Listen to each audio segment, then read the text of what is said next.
மதர்போர்டுக்குள்ளே பார்த்தீங்கன்னா நமக்கு வந்து டிரைவ் சிடி கொடுத்துருக்காங்க. நெக்ஸ்ட்டு SATA கேபிள் ஒன்று கொடுத்துருக்காங்க. நெக்ஸ்ட் இதை ஓவர்க்ளாக்கிங் பண்ணிக்கலாம். நல்லாவே நமக்கு நல்லா சப்போர்ட் ஆகும். யூஸ் பண்ணியிருக்கோம். நெக்ஸ்ட்டு இதோட பவர் ஆஃப் பட்டன் பார்த்தீங்கன்னா டாப்பில் இருக்கும். அண்ட் இது வந்து ஒன் சைடு வந்து டோட்டலாகவே டெம்பர் கிளாஸ் இருக்கும். தெரியாமல் இந்த தெர்மல் பிளேஸில் கை வச்சிடும்.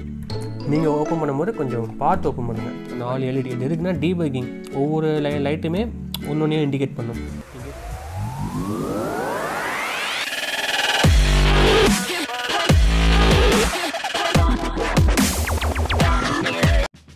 Hello friends, welcome to Chennai boys channel. நான் தான் உங்கள் ஆனந்த் பேசுகிறேன். இன்றைக்கி நம்ம என்ன பார்க்க போகிறோம்னா editing and modelling computer assemble பார்க்க போகிறோம். இதுக்கு அசம்பிள் பார்க்கறதுக்கு முன்னாடி நம்ம என்னென்ன ஸ்பேர் வாங்கியிருக்கேன்னு சொல்லி அது 1 by 1 ஸ்பெசிஃபிகேஷன் எல்லாமே பார்க்கலாம். வாங்க வீடியோ கொடுக்கலாம்.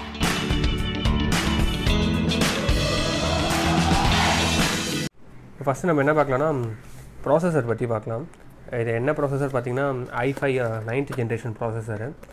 அப்புறம் 9400F. நம்மளுக்கு எஃப்னால நமக்கு வந்து இன்பில்டாகவே கிராஃபிக்ஸ் கார்டு இருக்காது. கண்டிப்பாக நம்ம கிராஃபிக்ஸ் கார்டு எக்ஸ்டர்னலாக தனியாக ஒன்று வாங்கணும். நெக்ஸ்ட் இதோட கிளாக் ஸ்பீட் பார்த்திங்கன்னா 2.9 மினிமம் டு 4.1 வரைக்கும் கிளாக் ஸ்பீட் மேக்ஸிமம் போகும். நெக்ஸ்ட் இது வந்து 6 த்ரெட்ஸ் இருக்குது. அதனால நமக்கு வந்து மல்டி டாஸ்கிங் வந்து கொஞ்சம் ஈஸியாக இருக்கும். நாங்கள் ஓப்பன் பண்ணும்போது பார்த்திங்கன்னா உங்களுக்கே தெரியும், இதுலேயே தெரியாமல் இந்த தெர்மல் பிளேஸில் கை வச்சிடும். நீங்கள் ஓப்பன் பண்ணும்போது கொஞ்சம் பார்த்து ஓப்பன் பண்ணுங்கள். இந்த மாதிரி இருக்கும். தெரியாமல் எடுக்கும் போது மட்டும் கொஞ்சம் பார்த்து எடுக்கணும். ஓகே, நெக்ஸ்ட்டு போகலாம்.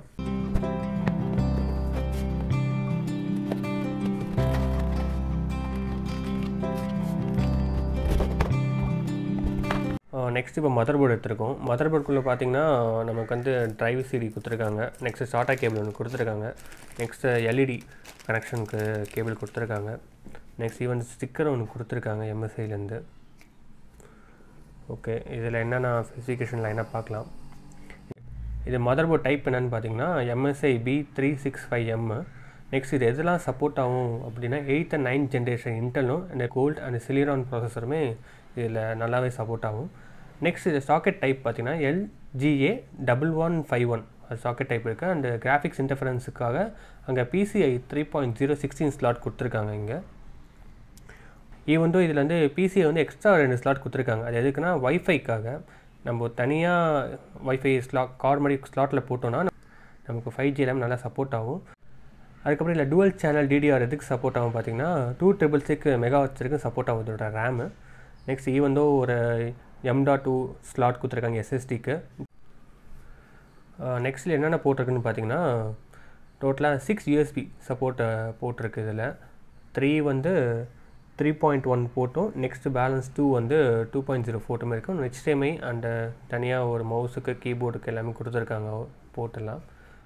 நெக்ஸ்ட்டு இதில் மெயின் ஃபீச்சர்ஸ் என்னென்னு பார்த்தீங்கன்னா இங்கே LED கொடுத்துருக்காங்க. 4 LED. இது எதுக்குன்னா டீபக்கிங். ஒவ்வொரு லைட்டுமே ஒன்று இண்டிகேட் பண்ணும். இன்கேஸ் ரேமில் ப்ராப்ளமா இல்லை உங்களுக்கு மானிட்டர் ப்ராப்ளமா அந்த மாதிரி ஒவ்வொரு லைட்டும் ஒன்று இண்டிகேட் பண்ணும். அது இல்லாமல் உங்களுக்கு மேன் கொடுத்துருப்பாங்க, அதை பார்த்துக்கலாம் நீங்கள். நெக்ஸ்ட்டு SSD பார்க்கலாம். ஓகே, இந்த SSD டைப் பார்த்தீங்கன்னா சாம்சங் NVMe M.2 500 GB வாங்கியிருக்கேன் நான். இதோட ரீஸ்பீட் நீங்கள் செக் பண்ணிங்கன்னா 3500 MB/s வரைக்கும் வரும் இது. நெக்ஸ்ட்டு ரேம் பார்ப்போம். இப்போது ரேம் பார்த்தீங்கன்னா கார்சர் பிராண்ட் வாங்கியிருக்கேன். இதில் பார்த்தீங்கன்னா DDR4 8 GB ரேமு. இதோட கிளாக் ஸ்பீட் பார்த்தீங்கன்னா 3000 MHz வாங்கியிருக்கேன். இது வந்து இதில் சப்போர்ட்டிங்காக என்ன கூலிங் பர்பஸ்க்காக அவங்க அலுமினியம் கேப் மாதிரி கொடுத்துருக்காங்க, கவர் போட்டு கொடுத்துருக்காங்க. பெட்டர் கூலிங் இருக்கும் இதில். இப்போது பவர் சப்ளை பார்க்கலாம்.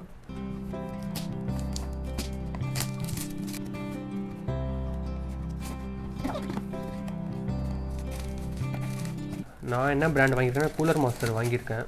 550 வாட்ஸ் வாங்கியிருக்கேன். இது வந்து ப்ரான் சர்டிஃபைடு. ஈவன் இதுலேருந்து கிராஃபிக்ஸ் கார்டுக்காக 8 பின் கொடுத்துருக்காங்க. 6+2 8 பின் கொடுத்துருக்காங்க. என்னோடய பில்டுக்கு வந்து 450 போதும். பட் இது வந்து நான் ஏன் 550 வாங்கினா ஃபர்தராக நான் கிராஃபிக்ஸ் கார்டு ஃப்யூச்சரில் நான் மாற்றலான் இருக்கேன் நல்ல ஹை குவாலிட்டியாக. அதுக்காக தான் இப்போயே சப்போர்ட்டிவாக வாங்கிட்டேன். ஓகே, இப்போ ஃபைனலாக கிராஃபிக்ஸ் கார்டு வந்திருக்கும். நான் என்ன கிராஃபிக்ஸ் கார்டு வாங்கினா ஜிகாபைட் வாங்கியிருக்கேன். 1050 Ti and OC 4 GB memory வாங்கியிருக்கேன் DDRS. நெக்ஸ்ட்டு விஃபோர்ஸ் இது டோட்டலாக பார்த்தீங்கன்னா உங்களுக்கு தெரியும் 2 ஃபேன் இருக்கனால நமக்கு நல்லா கூலிங் இருக்கும். ஈவன் தோ இப்போது இருக்க டைமில் வந்து எல்லா கிராஃபிக்ஸ் கார்டுமே ரேட் அதிகம், அதனால் இந்த ப்ரைஸுமே எனக்கு அதிகம் நான் கம்பேர் பண்ணும்போது. ஓகே, நெக்ஸ்ட் இதை ஓவர்க்ளாக்கிங் பண்ணிக்கலாம், நல்லாவே நமக்கு நல்லா சப்போர்ட் ஆகும். இப்போது ஃபைனலாக கேபினெட்டை பற்றி பார்க்கலாம். நான் யூஸ் பண்ணுற கேபினெட் டைப் பார்த்தீங்கன்னா HX1000. ஸ்பெசிஃபிகேஷன் என்னென்னு பார்த்தீங்கன்னா டோட்டலாக 4 ஃபேன்ஸ் இருக்குது. 3 ஃபேன்ஸ் வந்து ஃப்ரண்ட்லேயும் அண்ட் 4th ஃபேன் வந்து ரியர்லையும் இருக்குது. ஃப்ரண்ட்டில் இருக்க 3 ஃபேனுமே நமக்கு வந்து எல்இடியோடு இருக்கும் அண்ட் ரியரில் இருக்க ஃபேன் மட்டும் நார்மல் ஃபேன் யூஸ் பண்ணியிருப்போம். நெக்ஸ்ட்டு இதோட பவர் ஆஃப் பட்டன் பார்த்தீங்கன்னா டாப்பில் இருக்கும் அண்ட் இது வந்து ஒன் சைடு வந்து டோட்டலாகவே டெம்பர் கிளாஸ் இருக்கும்.